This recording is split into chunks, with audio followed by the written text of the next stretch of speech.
Do your homework. It's important for us to do our homework, for the cast, for the director. I've worked with really experienced directors. And you went on the records with them and you will say, Steadicam has a good idea.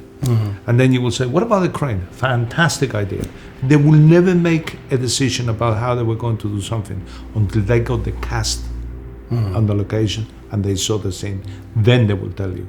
But they have already done the homework. Do you know what I mean? They were just allowing that magic to happen to see how the characters will develop. A lot of directors, they do the homework.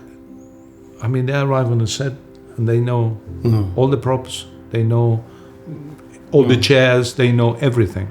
All the directors expect to develop all these things as it happens. A lot of people in the film industry really come from very diverse backgrounds. I mean, I've always found that directors from TV training background are pretty good at, blocking and setting scenes up and getting through a schedule of a day, because they're the restrictions that they get when they come up through the ranks with TV drama. There's other directors that come from different backgrounds, like theatre background. Some directors were writers. Certainly now with some of the big action superhero movies, they're from animation backgrounds. They're from, some computer game backgrounds. That all has to, sort of come together, their knowledge from those backgrounds. When they come to a film set to make a feature film, they still need to know about things like blocking, which is what we've done for years and years and years. And sometimes directors will come with their own ideas of how they want to shoot something, that they want to get rid of that. They want to do something different completely, which you kind of have to be open to. And if it works, then you go along with it. But sometimes I've seen them get into real tangles because they haven't followed some of the established rules of just setting stuff up for the day and getting through the schedule for the day. They'd have brilliant ideas, but they maybe don't know how to actually practically, shoot them in a day and have them ready, for the editor to put together in the way that they're imagining it in their head. Is that there's certain practical rules that we have that seem to work.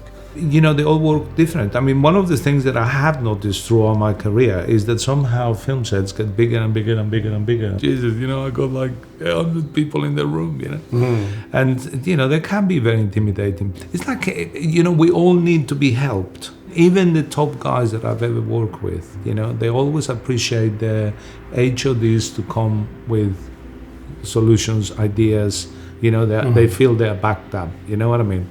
So they can create things, and some people can do it quicker than others, you know what I mean? They understand, they form relations. That's why a lot of directors work with the same directors of photography or the same designers or the same operators. There is a lot of things that they don't need to talk anymore about. You know exactly how they're going to, what they want, and, how they like to work. I think what happens with directors, that come to set that aren't from a feature film background or what have you, what happens with the operators and the camera crew in general, that help to impose like a kind of a structure of a method of working that helps them get all of the imagery that they need in the day. I mean, we know how long, for instance, a crane shot takes.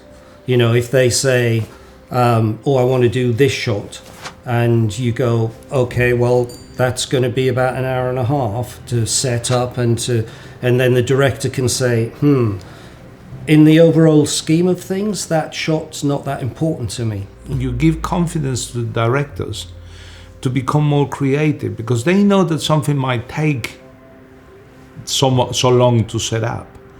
But once you're shooting, you're getting it all the time. So it's a matter of, whatever. You can do it in 3 takes, you can, and every time will be the same.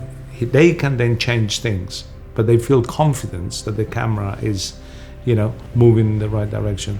The last thing that you want is spend 1.5 hours setting something up, and then you come to shoot and the operator misses it, or you know what I mean, whatever happens, you know, it falls off, or you know, because that is now more expensive. I mean, I've been on sets where the producer comes over and says, "What are you doing, Rod?" You know, and says, "I'm having a cup of coffee," and said, "I don't want you to have a coffee. I want you to be behind that camera, because if you're not behind that camera, you're costing me money." And it's true, you know.